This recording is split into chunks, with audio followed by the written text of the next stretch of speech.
Good evening to all.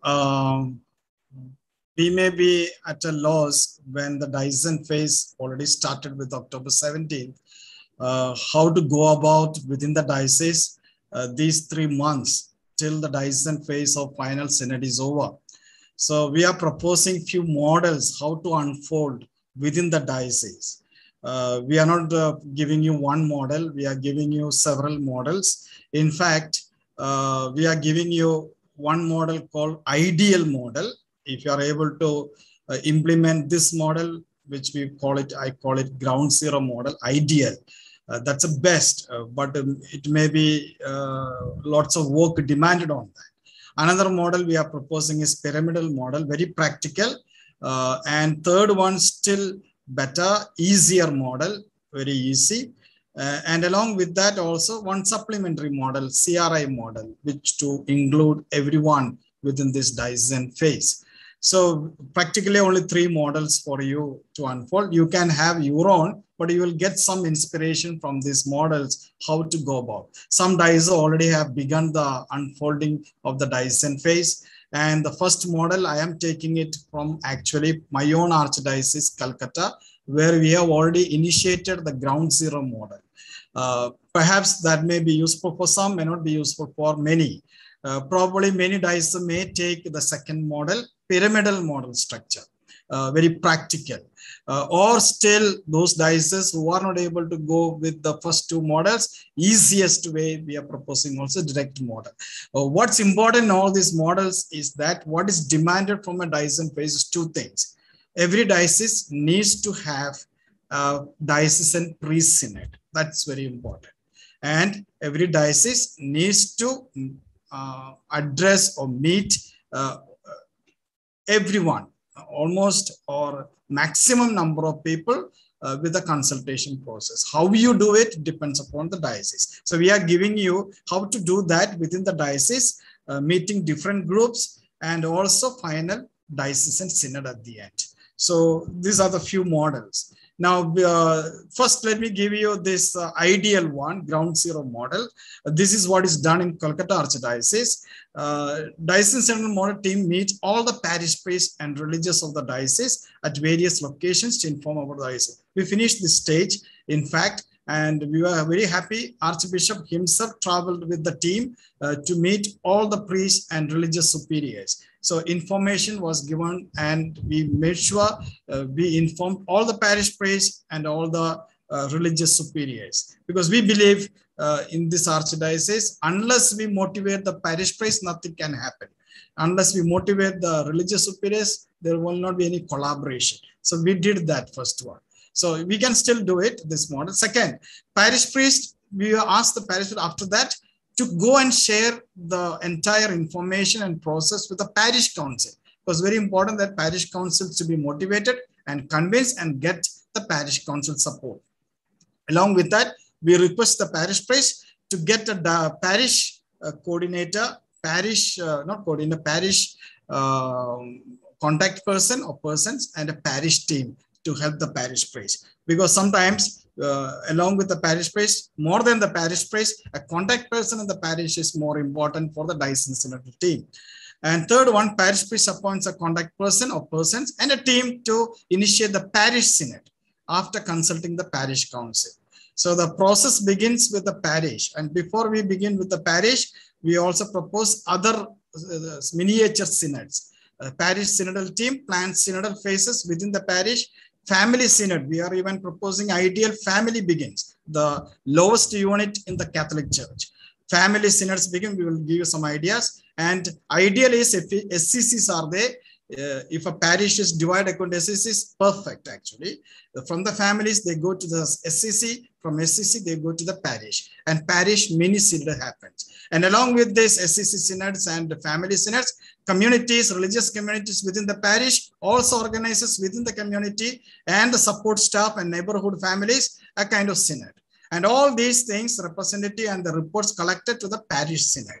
And this is what we have proposed within the archdiocese. And parish team identifies coordinators for the consultation process for groups in the parish, other groups like association or SEC, peripheries, denomination, other faith, passive faith, etc. So we thought other members, peripheries, or within the parish, easy to approach than diocese approaching the entire diocese. So within the parish, if there are, for example, families can approach neighborhood families, or SEC can approach other groups of families. So they will be able to identify and approach.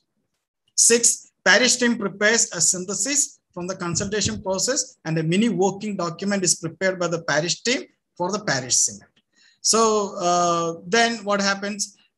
These are the 3-4 stages of the earlier synod model before the diocesan synod.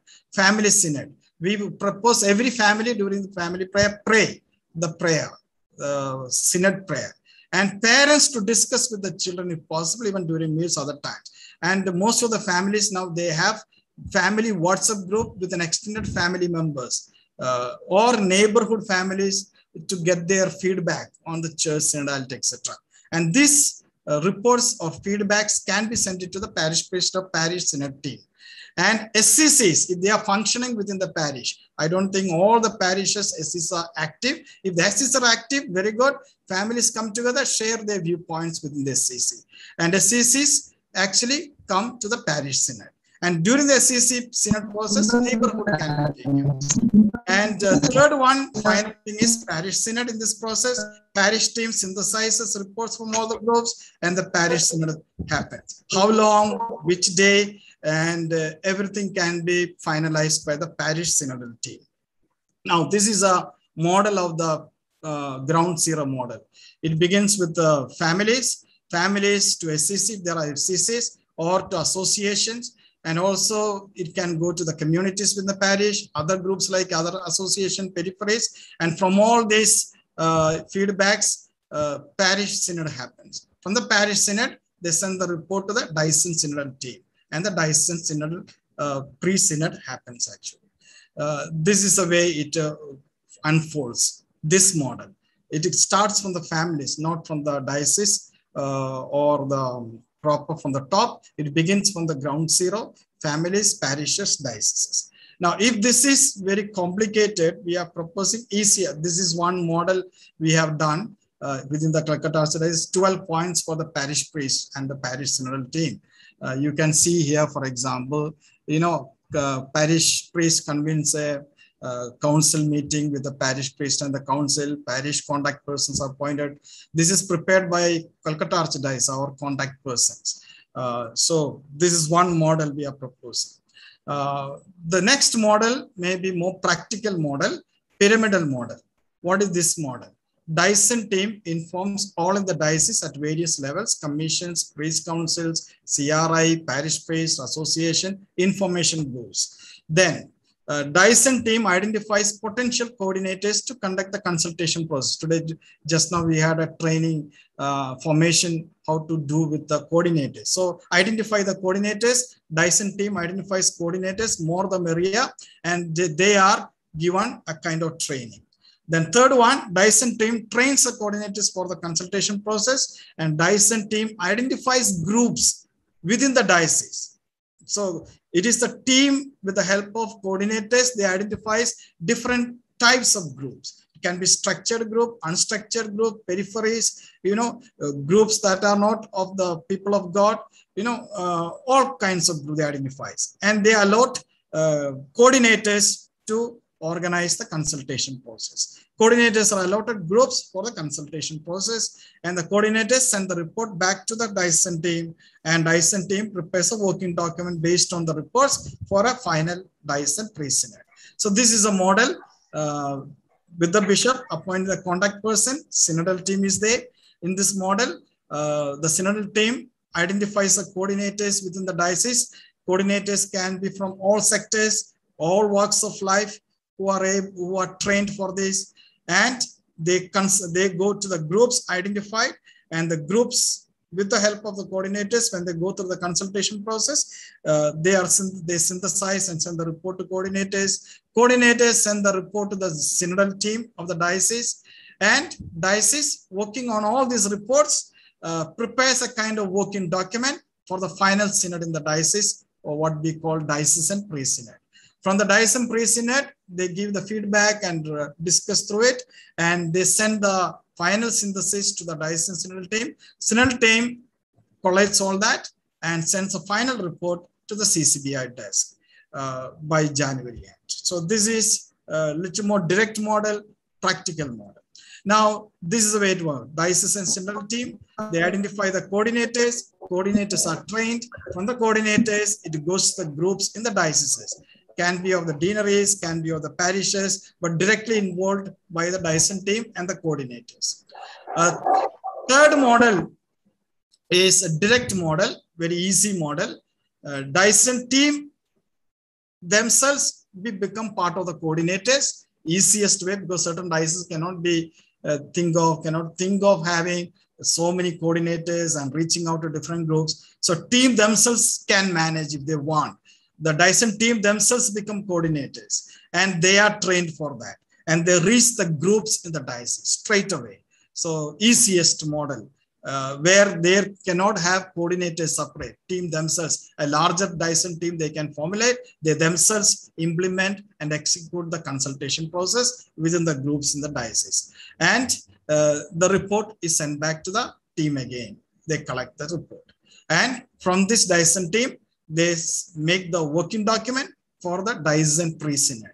And diocesan pre-synod, it goes to the CCBI desk. So this is an easier model, but even there, the diocesan team themselves become the coordinators, and they themselves execute if they are not able to identify it. So team is a larger team here, and they go to the groups directly. So this is easier model.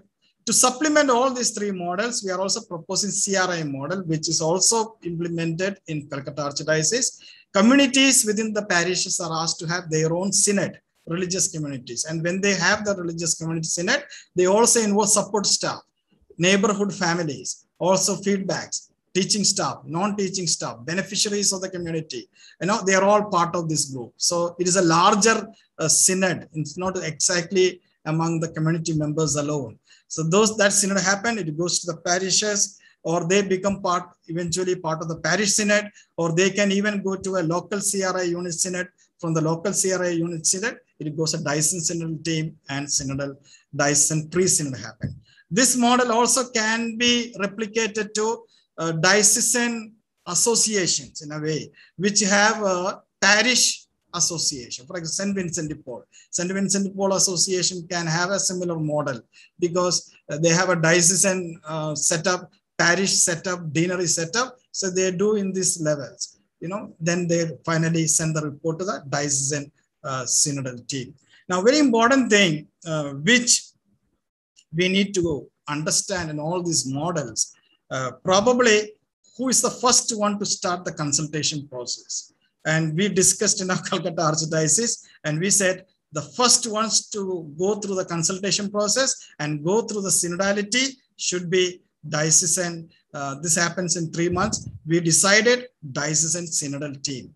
So we are going to have the first consultation process before we enter into different groups in the diocese, archdiocese. Let the team go through the consultation process, a mini model consultation process. In this week, we are going to start with us, we the team members. So let us, the team members, start the consultation process. We walk together, share together, and give the feedbacks and listen to each other. So we are going to start with the team first. Then we begin other models, etc.